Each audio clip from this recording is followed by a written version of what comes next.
Hello everyone, this is Abhishek here. Welcome to my class. My today's topic in microbiology is growth, nutrition and metabolism of bacteria. आज हम देख रहे हैं बेटा growth bacteria की कैसे होती है, उसको क्या क्या न्यूट्रिशन मीडियम चाहिए रहता है ग्रोथ के लिए, और क्या क्या मेटाबॉलिज्म एक्टिविटी होती है बैक्टीरिया की उसके ग्रोथ और न्यूट्रिशन के लिए। ये सारी चीज़ों के बारे में बेटा आज हम इस वीडियो में डिस्कस करेंगे। तो चलिए इस वीडियो को अब स्टार्ट करते हैं। सबसे पहला पॉइंट है बेटा हमारा ऑटोट्रॉफ्स के बारे में और हेटेरोट्रॉफ्स के बारे में। जब हम ग्रोथ और इसका न्यूट्रिशन के बारे में जब हम बेटा समझते हैं, पढ़ते हैं, तो हमको ये पता होना चाहिए कि ऑटोट्रॉफ्स, हेटेरोट्रॉफ्स, उसकी जो बेसिक टर्मिनोलॉजी जो है बेटा वो क्या होनी चाहिए। ठीक है, तो टर्मिनोलॉजी जब आप समझ पाओगे अच्छे से, जब आपको पता होगी तो बहुत अच्छे से चीज़ें क्या होती क्लियर हो जाती हैं। तो मेरी आपसे एक रिक्वेस्ट है, जो भी बच्चे अपने पढ़ाई के पर्पज़ से वीडियो को देख रहे हैं, कि आप एक बार टर्मिनोलॉजी निकाल लीजिए, नेट से निकाल लीजिए, कहीं बुक में मिलती तो वो देख लीजिए कि टर्मिनोलॉजी से मतलब कि जैसे कि इंग्लिश के जो टर्म्स हैं बेटा, heterotrophs, autotrophs, haemolysis, abscess, sepsis, और ये सब क्या होता है ना, ये सब की क्या है मीनिंग देख लो आपकी होता क्या है ये सब। तो जो बच्चे एक्चुअली जो हिंदी मीडियम से हैं, और ज़रूरी नहीं जो हिंदी मीडियम वाले बच्चे, जो बच्चे इंग्लिश मीडियम वाले भी हैं, उन लोगों को भी ये सब चीज़ें पता नहीं होती। तो आप लोग को ये जब पता होने लग जाएगी ना बेटा सब चीज़ें, तो जो भी आप पढ़ोगे बहुत ईजिली आपको क्लियर होगा चीज़ें कि पॉइंट हम क्या पढ़ रहे हैं, क्या समझ रहे हैं। क्योंकि ये वीडियो आप क्यों देख रहे हो, समझने के लिए देख रहे हो, है ना। मैं यहाँ पे किसी को रटाने के लिए नहीं बैठा हूँ कि आप देख कर रट लो और नोट्स बना लो, नहीं, समझाने के लिए बनाया है ये वीडियो। तो बैक्टीरियल ग्रोथ, न्यूट्रिशन और मेटाबॉलिज्म में सबसे पहले हमारा जो पॉइंट है वो है ऑटोट्रॉफ्स के बारे में। ऑटोट्रॉफ्स क्या होता है? Bacteria which can synthesise their essential metabolites, यानी कि organic compounds from the atmospheric carbon dioxide and nitrogen are known as autotrophs और लिथोट्रॉफ्स। मतलब bacteria which can synthesise their essential metabolites को क्या करते हैं, एसेंशियल मेटाबोलाइट्स को या ऑर्गेनिक कंपाउंड को खुद सिंथेसाइज करते हैं। वो बैक्टीरिया विच कैन सिंथेसाइज, वो बैक्टीरिया जो सिंथेसाइज कर सकता है यानी बना सकता है। यहाँ पे क्या बात हो रही है, बैक्टीरिया विच कैन सिंथेसाइज, ऐसा बैक्टीरिया जो बना सकता है, कोई भी चीज़ का सिंथेसिस हो रही है, कोई चीज़ बन रही है बेटा। यहाँ पे सिंथेसिस का मतलब किसी चीज़ का बनना।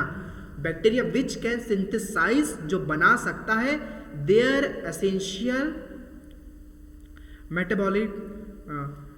मेटाबोलाइट्स, एसेंशियल मेटाबोलाइट्स को क्या कर सकता है, या अपने बना सकता है, यानी कि उसको जीवित रहने के लिए, जैसे कि वो बैक्टीरिया जो अपना खुद का खाना बना पाए।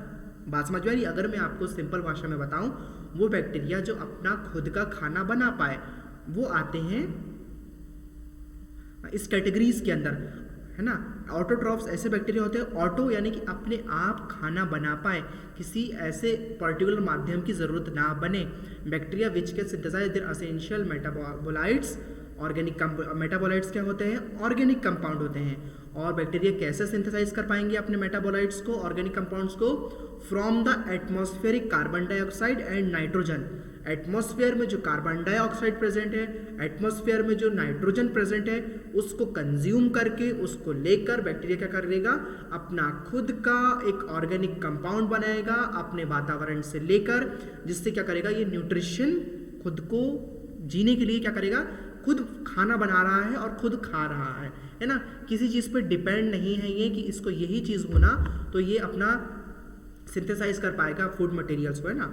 तो ये कैसे कर रहा है, ये नाइट्रोजन और कार्बन डाइऑक्साइड जैसी चीज़ें जो एटमॉस्फेयर में प्रेजेंट है उनको यूटिलाइज करके अपना खुद का लालन पोषण कर रहा है। ऐसे बैक्टीरिया ऑटोट्रॉफ्स कहलाते हैं, नोन एज ऑटोट्रॉफ्स और लिथोट्रॉफ्स। दो टर्म दिए गए हैं बेटा यहाँ पे, ऑटोट्रॉफ्स और लिथोट्रॉफ्स भी इनको बोला जाता है, जो बैक्टीरिया क्या कर ले, खुद सिंथेसाइज करे ऐसे अपने एसेंशियल मेटाबोलाइट्स को या ऑर्गेनिक कंपाउंड को, जो कि कहाँ प्रेजेंट में है, एटमॉस्फेयर में प्रेजेंट है। और वो कौन कौन से हैं, carbon dioxide and nitrogen. Autotrophs obtain their energy either photosynthetically. जो ऑटोट्रॉफ्स होते हैं जो बैक्टीरिया, वो क्या करते हैं, ये बेटा बैक्टीरिया का नाम नहीं है ऑटोट्रॉफ्स, समझ में आ रही है आपको मेरी बात। ऑटोट्रॉफ्स यानी किसी पर्टिकुलर बैक्टीरिया का नाम नहीं है, ये कैटेगरी है, ठीक है। जैसे रिलीजन होते हैं ना, हिंदू, मुस्लिम, सिख, ईसाई, ये कास्ट होती हैं, ओबीसी, एसटी, एससी और जनरल, इस तरीके के क्या है, ये कैटेगरीज है इनकी बैक्टीरिया की, ठीक है। तो ये ऑटोट्रॉफ्स कैटेगरी के जो बैक्टीरिया होते हैं बेटा, वो बैक्टीरिया सिंथेसाइज करते हैं अपने एसेंशियल मेटाबोलाइट्स को, कंपाउंड्स को अपने एटमॉस्फेयर से कंज्यूम करके, यानी जो उसके एटमॉस्फेयर में प्रेजेंट रहेगा कार्बन डाइऑक्साइड और नाइट्रोजन, उसको ये कंज्यूम करेंगे और उसी से अपना खाना बनाएंगे।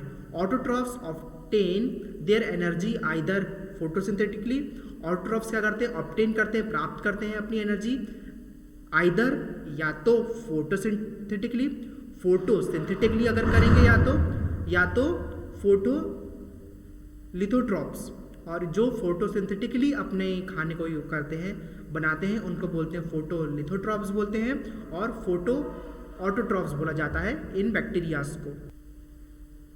तो मैं क्या बता रहा हूँ आपको, ऑटोट्रॉफ्स ऐसे बैक्टीरिया होते हैं जो ऑब्टेन करते हैं उनकी एनर्जी, किसके थ्रू ऑब्टेन करते हैं उनकी एनर्जी, फोटोसिंथेटिकली ऑब्टेन करते हैं अपनी उसकी एनर्जी को, और उन बैक्टीरिया की कैटेगरीज आती है, उनको बोला जाता है फोटोलिथोट्रॉफ्स बोला जाता है या तो फोटो ऑटोट्रॉफ्स बोला जाता है।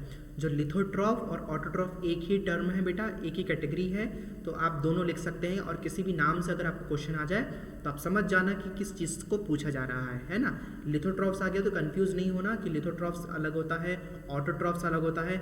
ऑटोट्रॉफ्स पूछा तब भी आपको जो लिथोट्रॉफ्स में आता है वही लिखना है, और लिथोट्रॉफ्स आता है जो ऑटोट्रॉफ्स में लिखा गया है, आपको पढ़ाया गया है, आपको पेपर में वही लिखना है, ठीक है। और by oxidation of chemical compounds, और क्या करता है, या तो ये फोटोसिंथेटिकली अपना एनर्जी बनाता है, या तो ऑक्सीडेशन करता है कंपाउंड्स का, केमिकल कंपाउंड्स का। इस तरीके से ये क्या करता है, अपना फूड को या एसेंशियल मेटाबोलाइट्स को सिंथेसाइज करता है। और अगर ये फोटोसिंथेटिकली अगर करेगा ये, तो इसको फोटो लिथो या ऑटोट्रॉफ्स बोला जाएगा। और अगर ये ऑक्सीडेशन करेगा केमिकल कंपाउंड्स का बेटा, उसके थ्रू ऑक्सीडेशन कराकर केमिकल कंपाउंड्स का अगर ये करेगा सिंथेसाइज अपने खाने का, तो इसको कीमो लिथोट्रॉफ्स या ऑटोट्रॉफ्स बोला जाएगा। फोटोसिंथेटिकली करा तो फोटो आ गया नाम के आगे, फोटो ऑटोट्रॉफ्स और लिथोट्रॉफ्स तो आपको लगा नहीं है ना। और अगर केमिकली अगर ये कर रहा है तो कीमो आ जाएगा, और साइड में लिथोट्रॉफ्स या ऑटोट्रॉफ्स जो भी आप लिख सकना चाहें वो लिख सकते हैं। तो ये कैटेगरी आती है बेटा ऑटोट्रॉफ्स के अंदर। होप आपको ये पॉइंट समझ में आया हो। आगे बढ़ते हैं हम।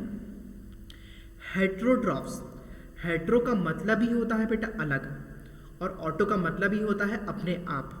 समझ में आई मेरी बात? ऑटो यानी अपने आप होने वाला, हेट्रो यानी अलग, अलग होने वाला, अपने आप होने वाला, और एक चीज़ होती है अलग, कोई चीज़ अलग हो रही है ना। इसमें क्या चीज़ अलग है इसमें? This bacteria are unable to synthesise their own metabolites. ये बैक्टीरिया क्या है? अनेबल है, इनमें इतनी क्षमता नहीं है कि खुद के क्या कर सकें, ये खुद के लिए खाना सिंथेसाइज कर सके, खुद के लिए मेटाबोलाइट्स को ये बना सकें। This bacteria are unable to synthesise their own metabolites. इनको मतलब ऑटोट्रॉफ्स नहीं है ये, है ना। ऑटोमेटिकली अपने एनवायरनमेंट में से जो भी गैस प्रेजेंट है उसको जोड़ जाड़ के तोड़ ताड़ के ये खाना नहीं बना सकते। ये क्या है? ऐसे है कि इनको पका पकाया चाहिए तो खा लेंगे, अगर नहीं मिलेगा तो मर जाएंगे, ऐसे बैक्टीरिया हैं ये। They depend on preformed organic compound. ये किसके ऊपर डिपेंड रहते हैं? Preformed organic compounds. Preformed, formation या फॉर्म, प्री यानी पहले, फॉर्म यानी कि बनना। तो ये किसके ऊपर डिपेंड रहते हैं? दे depend on pre formed organic compounds. ऐसे ऑर्गेनिक कंपाउंड जो पहले से बने हुए हैं, ये किसके ऊपर डिपेंड करते हैं? ऐसे ऑर्गेनिक कंपाउंड जो प्री फॉर्म्ड है, पहले से बने हुए हैं, यानी पहले से खाना बना के मम्मी ने रख दिए, अब हमको जाके खाना है। तो ये भी ऐसे बैक्टीरिया हैं जो प्री फॉर्म्ड जो कंपाउंड है, मेटाबोलाइट्स हैं, ऑर्गेनिक कंपाउंड है, उसके ऊपर ये डिपेंड रहते हैं। Majority of the pathogenic bacteria are heterotrophs. जो मेजॉरिटी रहती है यानी जो बहुमत या बहुतायत रहती है बैक्टीरिया की, वो कौन सी होती है? वो हेट्रोट्रॉफ्स होते हैं अधिकतर बैक्टीरिया। एंड पैरासाइटिक, और पैरासाइटिक होते हैं, और क्या होते हैं? ये हेट्रोट्रॉफ्स होते हैं। They have evolved with the animal body where ready-made nutrients are freely available, है ना। वही मतलब है, आपको अगर इसको समझ में आ रहा होगा आपको इसका मतलब, they have evolved with the animal body। जो भी जिस सोर्स में रह रहे हैं, जिस एनिमल में रह रहे हैं, जिस प्लांट में रह रहे हैं, उसके साथ ही इवॉल्व हुए हैं, उसी के साथ ये पनपे हैं। ये ऐसी जगह पनपे हैं जहाँ पे क्या हुआ रहा है? इनको अपने आप पका पकाया चीज़ें मिल रहा है। Where readymade nutrients are freely freely available, जहाँ पे जो रेडीमेड यानी पहले से बना बनाया जो खाना है वो फ्रीली अवेलेबल है। जैसे कि हम हो गए, हम अपने घर में क्या करते हैं, बच्चे लोग कोई कंट्रीब्यूशन करते हो क्या? नहीं कर रहे ना, फ्रीली अवेलेबल है, हम फ्री का खा रहे हैं, फुकट का खा रहे हैं, मम्मी पापा कमा के ला रहे हैं, पापा मम्मी बना के दे रही है, हम वहाँ पे इन्वायरमेंट पर रह रहे हैं और फ्रीली खा रहे हैं। बैक्टीरिया भी ऐसे होते हैं, पका पकाया मिल जाता है, जिसके शरीर में रहते हैं उसके शरीर के पोषक तत्व को खाते हैं। किसी प्लांट में रहे तो प्लांट के पोषक तत्वों को खाएंगे और वो सब क्या मिल रहा है उनको, फ्रीली मिल रहा है। तो फ्रीली अवेलेबल सप्लीमेंट्स के ऊपर, जो भी फूड मटेरियल के ऊपर ये जिंदा रहते हैं, ऐसे बैक्टीरिया हेट्रोट्रॉफ्स के अंदर आते हैं। तो चलिए आगे बढ़ते हैं, ये पॉइंट आपको क्लियर हो गया होगा।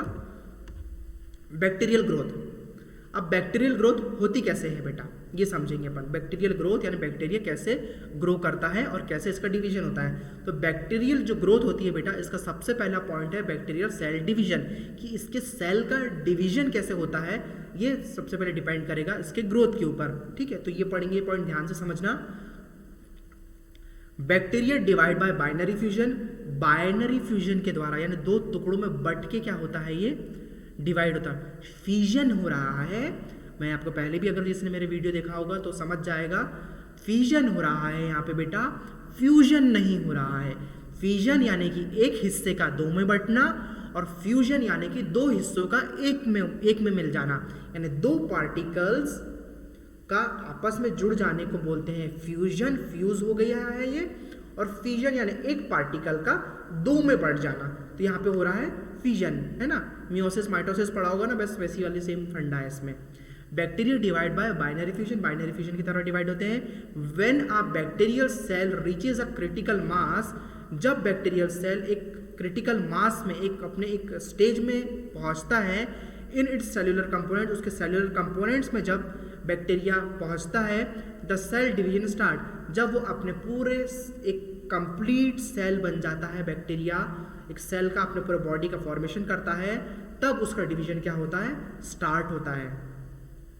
बैक्टीरियल न्यूक्लियस और chromosome is a circular double stranded DNA molecule.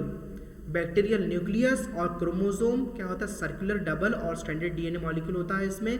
The nuclear division proceeds bacterial cell division, the nuclear division proceeds bacterial cell division. जो इसका न्यूक्लियर डिवीजन होता है बेटा, मतलब न्यूक्लियर डिवीजन के साथ साथ ही क्या होता है, इसका सेल का डिवीजन होता है। यानी पहले अंदर इसका डीएनए टूटेगा, टूट के दो डीएनए के स्ट्रक्चर बनेंगे, और उसके बाद सेप्टम बनेगा, और सेप्टम बन के फिर दो अलग अलग सेल बन जाएंगे। इसका सबसे पहले न्यूक्लियर डिवीजन होता है। न्यूक्लियस के अंदर क्या होता है, आपका डीएनए क्रोमोसोम्स होते हैं, पहले ये चीज़ डिवाइड होगी। ठीक है, क्रोमोसोम्स के अंदर क्या होता है, डीएनए होता है ना। मैंने आपको एबीओ ब्लड ग्रुप में बताया हूँ बहुत अच्छे से, जिन बच्चों ने देखा होगा। सेल के अंदर क्या होता है, सेल के अंदर साइटोप्लाज्म के अंदर क्रोमोसोम, न्यूक्लियस होता है, न्यूक्लियस के अंदर क्रोमोसोम होते हैं, और क्रोमोसोम्स के अंदर क्या रहते हैं, हाईली कॉइल्ड डीएनए रहता है।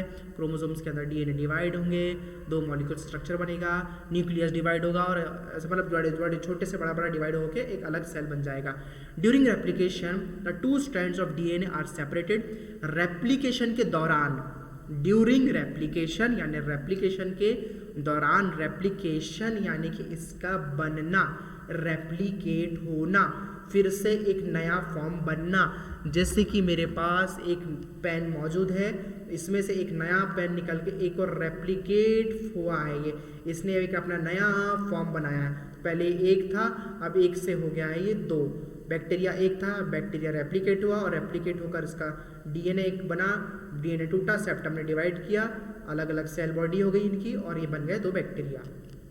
ठीक है, during replication the two strands of DNA are separated. जो मैंने अभी आपको बताया, रेप्लिकेशन के समय क्या होता है, जो टू स्ट्रैंड्स रहते हैं, स्ट्रैंड्स यानी बैक्टीरिया डीएनए का जो दो स्ट्रक्चर रहता है, वो स्ट्रक्चर क्या होता है, the two strands of DNA are separated and new complementary strands are formed. यानी कि जो एक स्ट्रैंड है बेटा, वो डिवाइड होगा दो में, है ना। डीएनए एक मॉलिक्यूल है डीएनए, और डीएनए डिवाइड होगा दो में डीएनए डिवाइड हुआ, डिवाइड होने के बाद एक नया कॉम्प्लीमेंट्री स्ट्रैंड बना, एक नया डीएनए का स्ट्रक्चर बना। Thus two identical double stranded DNA molecules are formed. और दो आइडेंटिकल यानी कि एक जैसे, आइडेंटिकल यानी कि एक जैसे। ट्विंस सुना है, ट्विंस होते हैं, जुड़वा बच्चे होते हैं, कुछ आइडेंटिकल होते हैं, है ना, और कुछ होते हैं नॉन आइडेंटिकल। आइडेंटिकल वो ट्विंस होते हैं जो बिल्कुल एक जैसे दिखते हैं, और नॉन आइडेंटिकल ऐसे ट्विंस होते हैं जो एक जैसे नहीं दिखते। बहुत से ऐसे ट्विंस भी होते हैं जो एक जैसे नहीं दिखते हैं, ठीक है, उनके कारण होते हैं। तो अभी तो हम उसका फर्टिलाइजेशन और आपको रिप्रोडक्टिव सिस्टम और बेबी डेवलपमेंट नहीं पढ़ा रहा हूँ मैं आपको, पर मैं आपको क्लियर कर रहा हूँ पॉइंट कि उसमें बहुत सारे तरीके के जो ट्विंस जब बनते हैं ना बैक्टीरिया, तो बहुत सारे उसके टाइप्स रहते हैं। यानी कि या तो जो एग रहेगा, ओवम रहेगा, एग रहेगा, या तो एग दो हिस्सों में बढ़ जाएंगे, यानी एक स्पर्म आया, एक स्पर्म ने एक एग को क्या किया, फर्टिलाइज किया, और वो एग फर्टिलाइज होने के बाद जब दो हिस्सों में, जब वो एक स्पर्म से जब एग फर्टिलाइज होता है, वो एग जब दो हिस्सों में बढ़ जाता है, तब आइडेंटिकल ट्विंस बनते हैं। समझ में आई मेरी बात? तब आइडेंटिकल ट्विंस बनते हैं।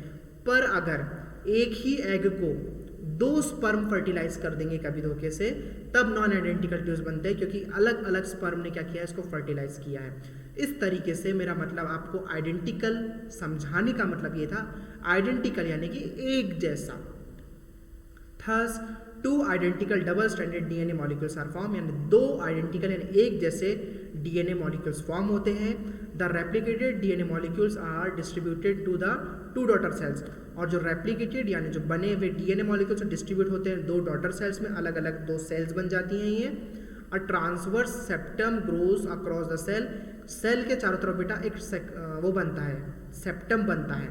जैसे कि इधर देखो, मैं आपको इधर बताता हूँ, मेरे पीछे ये बोर्ड है ना, ये डीएनए है ना, ये डीएनए दो में बटेगा, पता नहीं आप लोगों को दिख रहा है कि नहीं। जैसे कि ये डीएनए स्ट्रक्चर है, दिख रहा है क्या आपको?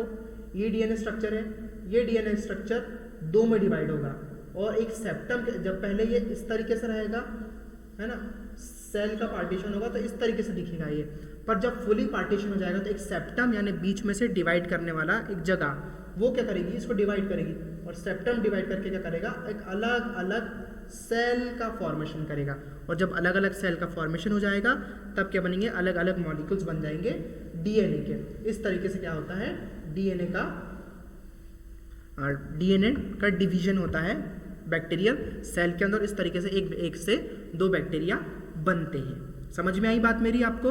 बहुत अच्छी बात है, समझ में आई है तो very good. The replicated DNA molecules are distributed to the two daughter cells. A transverse septum grows across the cell, एक ट्रांसवर्स सेप्टम जो मैंने बताया, एक सेप्टम बनता है सेल मेम्ब्रेन के चारों तरफ, across the cell from the cell membrane. This is followed by the deposition of the cell wall, cell wall deposit होने लग जाती है और एक स्ट्रक्चर बनता है material. And the two daughter cells separate, और दोनों जो डॉटर सेल्स हैं वो सेपरेट हो जाती हैं, अब अलग अलग हो गई हैं daughter cells. In some bacterial species the daughter cells में remain partially attached even after cell division, और कुछ बैक्टीरियल स्पीसीज में क्या होता है, डॉटर सेल्स में remain partially attach. Daughter cells रहती क्या रहती, पार्शियली, यानी कि अधिकतर अटैच रहती हैं कुछ डॉटर, कुछ स्पीसीज में, हर स्पीसीज में नहीं, कुछ स्पीसीज में क्या होती है, पार्शियली जो रहता है अंदर का डिवीजन वो अटैच रहता है, पर एकदम से डिवाइड नहीं हो पाते हैं। Attached even after cell division, cell का डिवीजन तो हो जाता है फिर भी वो आपस में से चिपके हुए रहते हैं, कुछ स्पीसीज के अंदर बेटा ऐसा होता है। तो क्या देखा हमने, बैक्टीरियल ग्रोथ देखा और बैक्टीरियल सेल डिवीजन देखा इस वीडियो में। अब नेक्स्ट वीडियो में बेटा हम इसका आगे का पॉइंट क्लियर करेंगे।